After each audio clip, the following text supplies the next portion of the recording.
What is up, you guys? Welcome back to my channel. I hope you're having a great day. I am, because today we're going to be talking about something that you have been requesting a lot, which is answers to questions about becoming a data analyst. And I have a ton of questions around this on my video on how to become a data analyst with Python and SQL, which I'll link up if you haven't seen it yet. It has all the basics on both of those and what you should be learning and where you should be learning it in order to learn those skills to become a data analyst. And today we're going to be talking about your questions about the topic. So I have a ton of questions from that video. I have a ton of questions from Instagram, and yeah, I'll try and answer as many as I can, especially the most asked ones. And I hope it can help you in your journey on getting onto this career track. So let's do it. Let's sit down and let's have a chat.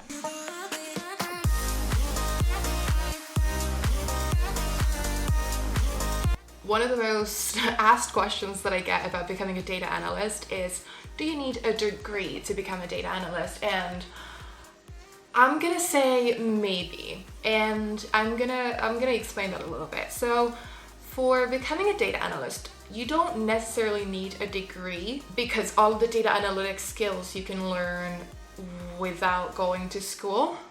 But what I am going to say is that a degree helps just because it makes you more easily employable. It also helps because a degree usually gives you a more structured way of thinking about problems. So a lot of the times going to college or university, you end up learning a certain hypothesis-driven way of thinking and some more scientific ways of looking at problems. And I think that's really helpful for a data analyst. Another reason why I think a degree makes sense is not like, and I'm not going to tell you to get a data analytics degree. I actually would almost advise against it, because you can learn all the skills that you need to become a data analyst outside of school. Like, you can learn that yourself on the side of school, on the side of a job. Why I'd say get a degree is get a degree in something that you're interested in. So for me, I went to business school, and business and especially operations is something that I'm very interested in. And so for me, having that degree and that way of thinking about problems helps me then to be a better data analyst, because I have domain knowledge on those things. So I would say get a degree that's in a domain or in a field or area or industry that you're interested in and that you would like to be a data analyst in. You don't need like a master's to become a data analyst, but to have basic understanding of the concepts within that industry and understand how the industry works and like what types of things you would be analyzing is super key, because the best analysts are always ones with deep understanding of the topic that they're analyzing. So having that industry experience, industry knowledge, and just understanding of the domain that you're in is super helpful. So I'd say, yeah, maybe get a degree, but just I wouldn't get it in data analytics. A lot of universities or colleges or whatever do offer courses in data analytics that you can take as an elective rather than your major subject, because at the same time it gives you the basics, but you can do most of data analytics skill studies outside of school. So I would say get it in something else than data analytics. Cool. Next one then. Number 2.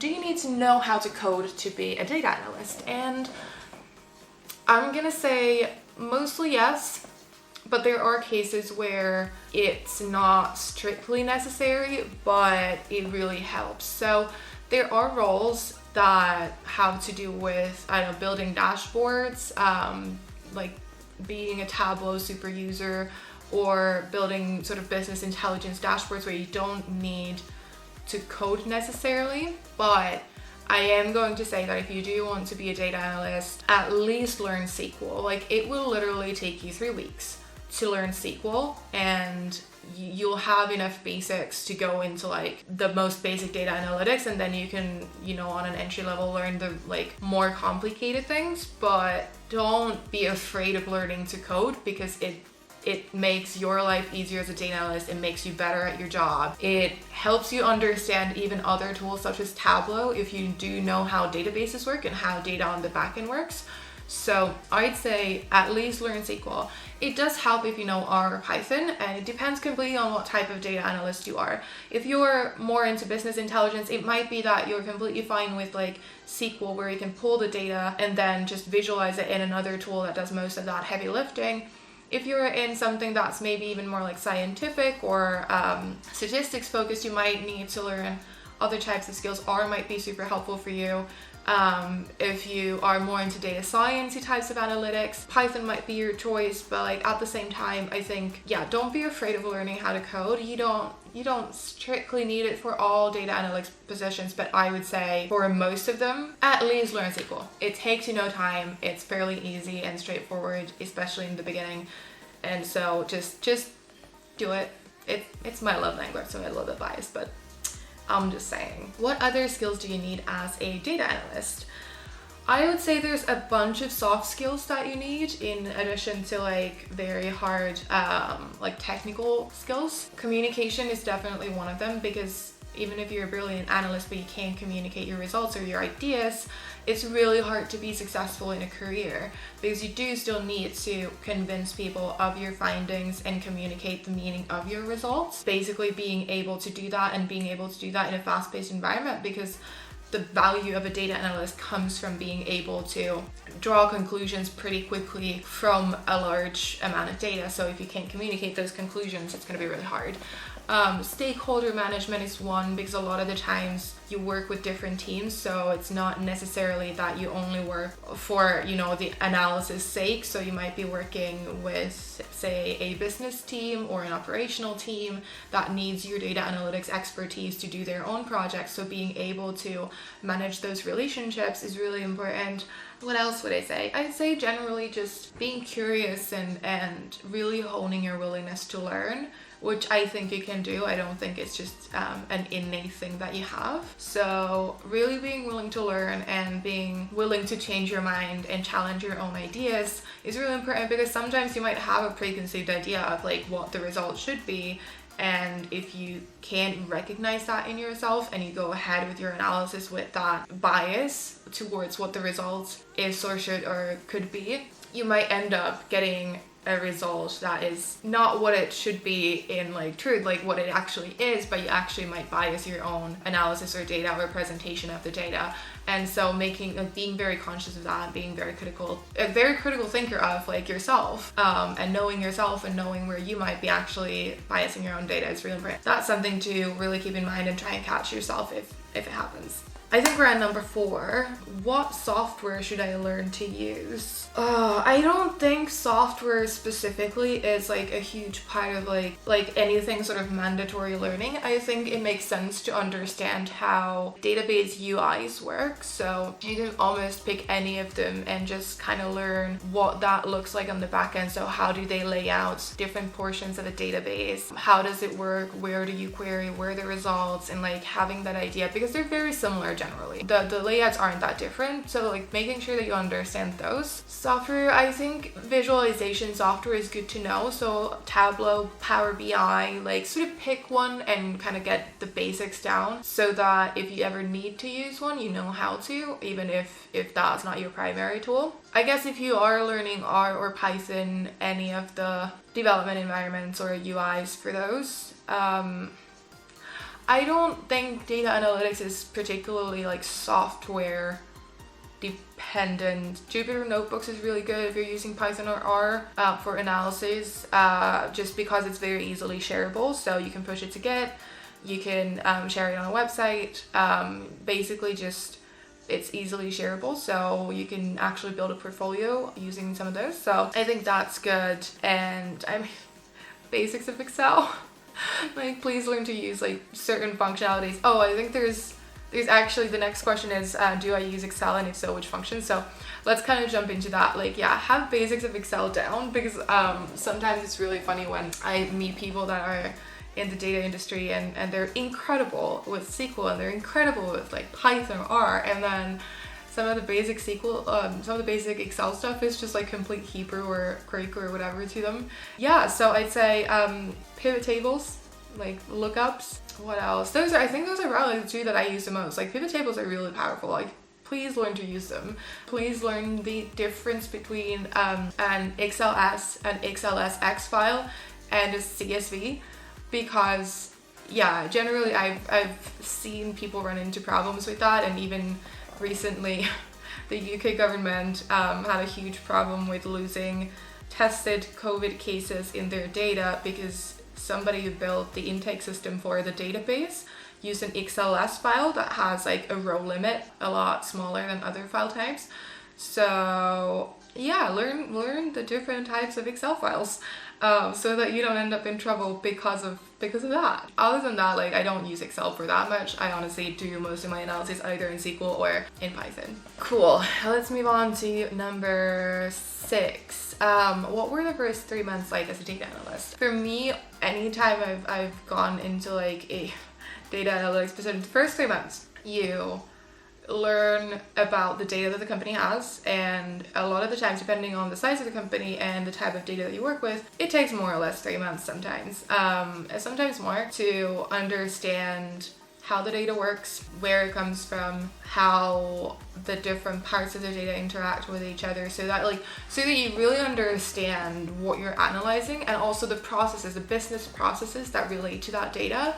Because a lot of the times you can't actually properly analyze something if you don't understand where the data comes from and what other variables impact like what the data looks like. I would say that's like probably like the most important thing that you're going to do within the first 3 months is understand all the processes around the data, as well as like what the data itself looks like. I mean, depending a little bit on like the role that you're in and how experienced you are. In this case, I guess like most people that would ask about this are beginners, because if you have been a data analyst, you kind of know what to expect. Yeah, you learn about that, you get to know the data. Maybe like around month 2 or 3, you do end up like starting to do your own analysis, but you probably work very closely with other team members or other people in the company, if it's obviously like a company with other people in the data. First 3 months is going to be asking a lot of questions. Probably like the first 6 months are going to be asking a lot of questions.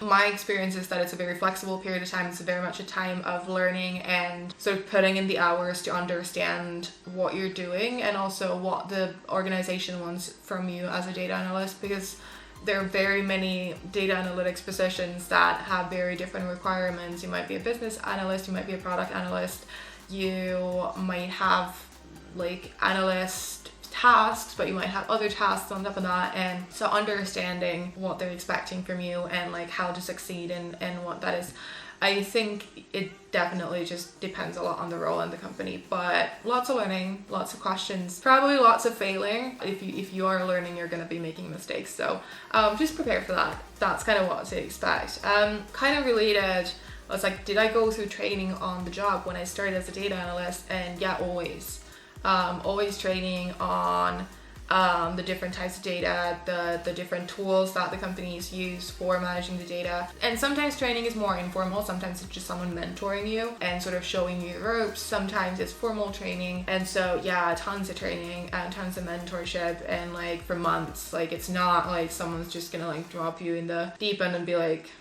do stuff. And I think that was kind of the concern behind the question, is just like, did you know everything, or like did you get training? I don't think that like there's as much technical training in terms of like, oh, like you're now a data analyst and we're going to teach you SQL. Like that's not the case. The training is more about the actual company and the processes of the company and how they do things and the tools that they use and all of this. But like obviously they expect you to have like a certain base level of understanding of technologies that have to do with analytics in particular. But yeah, I wouldn't worry about that too much. Like you will have training, it's fine. And the last question that I'm going to answer in this video, and like please leave comments and ask more questions in the comments if you have any, but like this is the last one for this one. Was my employer flexible about learning, or was I expected to know everything right off the bat? And things kind of like almost answered already. Definitely flexible, always. Did not expect me to know everything. Yeah, like no matter which role, which kind of data analyst role, like there's always a ton of learning to do. I've never had a case where they weren't flexible, where they would have understood that I'm new, and like that goes way beyond like the first couple of months. Obviously at some point you need to start delivering your own analysis, but it's expected that you work with people that have maybe been in the role like for a longer period of time and already know the ropes and can kind of double check you and discuss ideas and everything. But that's how work, in my opinion, has always been. It's not like you're just like in your own little bubble or silo or whatever, and you just work on everything in there, and like no one's gonna like look at your work. I think a lot of the times my work especially has been like super collaborative, and I've discussed all of my work with people and like gotten feedback and everything, so I wouldn't worry about that. Like I think realizing like how much learning in any job there is, especially with data, is just super crucial, and employers understand that, and teams that work with us understand that, and so I wouldn't worry about that at all. You'll do just great if you are willing to learn and motivated to put in the time to do that. So those were the questions that have been asked the most recently from me about becoming a data analyst and being a data analyst in the beginning. So if you like this video, hit the thumbs up button. I'd really appreciate it. If you have more questions, I'd be happy to make another video and answer more, so leave them in the comments down below. If you haven't subscribed yet, do it. It's free. And I will see you in the next one.